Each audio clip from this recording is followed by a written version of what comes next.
Hey everyone. In this video, I'll show you how to fix QuickBooks backup not working issues quickly.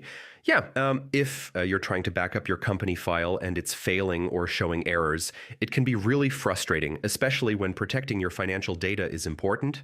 But most of the time, it's actually a simple fix once you go through a few key steps. So first, make sure there's enough storage space on your backup location. Whether it's an external drive, network folder, or cloud storage, insufficient space can prevent backups from completing. Next, check that your QuickBooks software is fully updated. Updates fix bugs and improve backup functionality, which can resolve common errors. After that, verify the backup file name and path.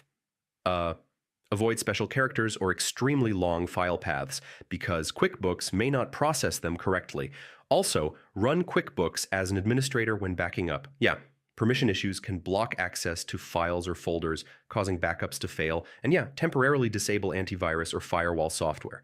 Sometimes security programs can interfere with backup processes, especially when writing files to external drives or network locations. Finally, if the problem continues, try backing up to a different location or use the QuickBooks Auto Backup tool. Most of the time, these steps will resolve backup issues and keep your data safe without any hassle. Hope this helped, and I'll see you in the next one.